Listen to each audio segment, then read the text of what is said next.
வணக்கம் மக்களே, பெற்றோர்களே. இந்த மனப்பழக்க பயிற்சி பற்றிய நான் ஏற்கனவே பேசியிருந்தேன். அதனுடைய நோக்கம் வழிமுறையும் சொல்லியிருந்தேன். அது போக முதல் நாள் பயிற்சியோட வரைவு கொடுத்திருந்தேன் நான்.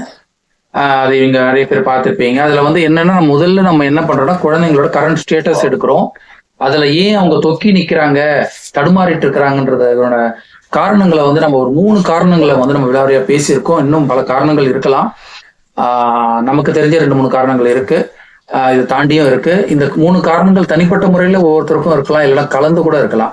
சோ இந்த காரணங்கள் இந்த தடுமாற்றத்தை நீக்கிட்டு அவங்க ஒரு வெற்றி மனப்பான்மைக்கு போகக்கூடிய பல தீர்வுகளை நான் அதுல கொடுத்துருந்தேன். அந்த தீர்வுகளை நீங்க 1 by 1 நீங்க, அதாவது எப்பவுமே நான் திருப்பி சொல்றேன், காலை உணவு சாப்பிட்டதுக்கு அப்புறம் வெயிட் பண்ணி தான் மதிய உணவு சாப்பிடணும். நீங்க பண்ண எல்லாத்தையும் போட்டு குழந்தைகிட்ட திணிக்க கூடாது.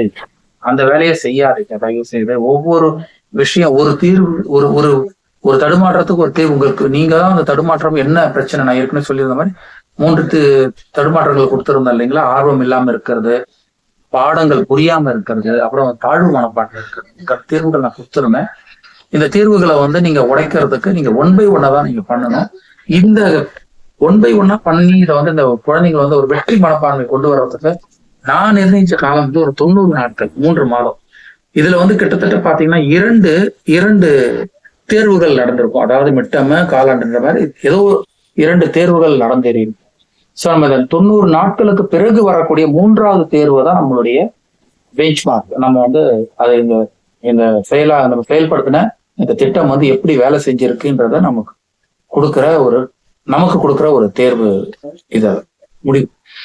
ஸோ இந்த பீரியட், இந்த 3 மாச பீரியட் இந்த ஒரு தடுமாற்றத்தை நீக்கக்கூடிய ஒரு தீர்வுகள் நடந்துட்டு இருக்கும் போது நாம இதை வேற மாதிரி யூஸ் பண்ணிக்கிறோம்னா, பிள்ளைகள் பெற்றோர்களுக்கான ஒரு நல்ல ஒரு நேர்மறை உறவு முறை வளர்ச்சிக்கான ஒரு விஷயமா இதை கொண்டு வரும். இதுல என்னன்னா, இந்த 90 நாட்கள்ல நாம ஒரு சின்ன கேம் மாதிரி ஒரு விஷயங்கள் பண்ண போறோம்.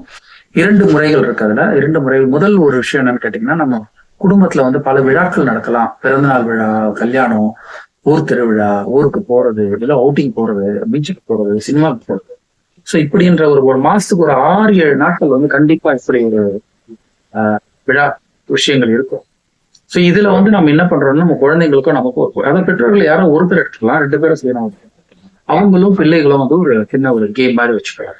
அதாவது இந்த நிகழ்ச்சி தொகுப்பாளர் சொல்றோம்ல, கேம்பேரிங் சொல்றோம்ல, அந்த மாதிரி ஆரம்பத்துல இருந்து கடைசி வரைக்கும் இந்த நிகழ்ச்சியை அவங்க விலாவரியா என்ன நடக்கும், எத்தனை மணிக்கு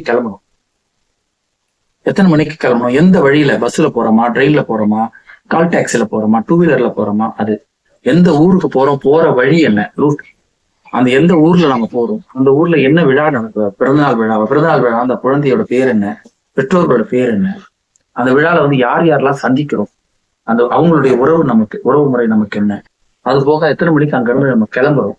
இப்போ கல்யாண விழானா பெண் மாப்பிள்ளை, இவங்க 2 பேரோட பேர் என்ன, ஸோ இப்படி அங்க என்ன சாப்பிட்டோம், அதுல எது நல்லா இருந்தது. ஸோ இப்படி ஒரு நிகழ்ச்சி. அதை திரும்பி வரும்போது அதே மாதிரி அந்த ரூட் என்ன, எந்த வழியில வந்தீங்க, எப்போ சேர்ந்தோன்றதை பத்தி தான் ஒரு சின்ன ஒரு கோர்வையா இந்த நிகழ்வை அப்படியே விவரிக்கணும். இது ரொம்ப என்னன்னு கேட்டீங்கன்னா, இது ரொம்ப ஒரு விளையாட்டுத்தனமா இருக்கலாம், விளையாட்டுத்தனமா தான் இருக்கணும். விளையாட்டுத்தனமா இருந்தாதான் அது ஒரு ஆர்வம் இருக்கும் குழந்தைங்களுக்கும் உங்களுக்கும். இந்த ஆர்வம் நீங்க இதை அப்பப்போ செய்யும். ஒரு 6-7 நடக்குதுன்னு குறைஞ்சபட்சம் ஒரு 5க்காவது நீங்க இந்த ஒரு நிகழ்ச்சியை கோர்வையா நீங்க விலாவரியா விவரிக்க. இது மூலமா என்ன நடக்கும்ன்றது நான் சொல்றேன்.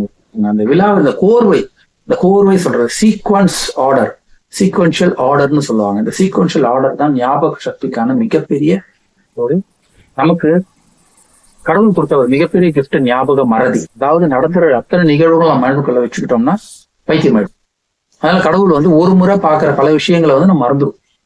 ஸோ அதனால இது மாதிரி ஒரு சீக்வன்ஸா ஒரு நிகழ்வை விவரிக்கிற அந்த மாதிரி ஒரு இதை கன்டினியூ பண்ணும்போது நமக்கு என்ன நடக்கும்னா, எல்லாத்தையும் கவனிக்க ஆரம்பிப்போம், எல்லா நிகழ்வுகளையும் கவனிக்க ஆரம்பிப்போம். இது ஒரு மிகப்பெரிய ஒரு குழந்தை, அதுவும் பிள்ளைகளுக்காக மிகப்பெரிய ஒரு கிஃப்ட்.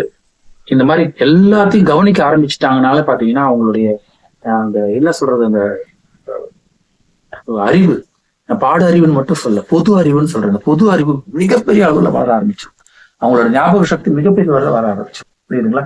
சோ இது மட்டும் இல்லாம 2வது முறை என்ன சொன்னு பாத்தீங்கன்னா, பள்ளிக்கூடத்துல நடக்கிற விவரங்களை நம்ம தெரிஞ்சுக்கணும். எத்தனை ஸ்கூலுக்கு ரீச் ஆனா, என்ன கிளாஸ் நடந்தது, எத்தனை மணி நேரம் நடந்தது, யார் வந்தாங்க, என்ன சொன்னாங்க, என்ன பேசுனாங்க, என்ன பாடம் எடுத்தாங்க. இதை வந்து என்னன்னா இதை வந்து நீங்க ஒரு ஒரு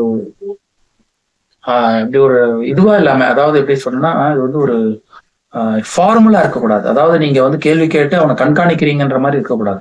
ஒரு இன்ஃபார்முலா, நம்ம ஏதோ ஒரு வேலை செஞ்சுக்கிட்டே ஸ்கூல்ல இருந்து வந்தவொடனே ஒரு டீ காஃபி சாப்பிட்றாங்களா, முக ஃப்ரெஷ் அப் ஆயிட்டு அந்த நேரத்துல வந்து நீங்க வந்து இந்த கேள்விகளை கேட்டு சும்மா ஒரு 10 நிமிஷம் 15 நிமிஷம் அவங்க வந்து அதை விளையாடிச்சுட்டு போயிடுவாங்க. என்ன நடக்கும்னு கேட்டீங்கன்னா, நம்ம டெய்லி கேட்க ஆரம்பிச்ச பிறகு அவங்களுக்கே வந்து ஒரு கட்டாயம் வந்துடும். என்ன பண்ணுவாங்கன்னு கேட்டீங்கன்னா, அங்க என்ன நடக்குதுன்றத அவங்க கவனிக்க ஆரம்பிச்சிருவாங்க. பள்ளிக்கூடத்துல என்ன நடக்குதுன்றத அவங்க கவனிக்க ஆரம்பிச்சிருவாங்க. அதாவது நாம சொல்லி கொடுக்காமையே குழந்தைகளை வந்து பள்ளியில கவனப்படுத்துறோம்.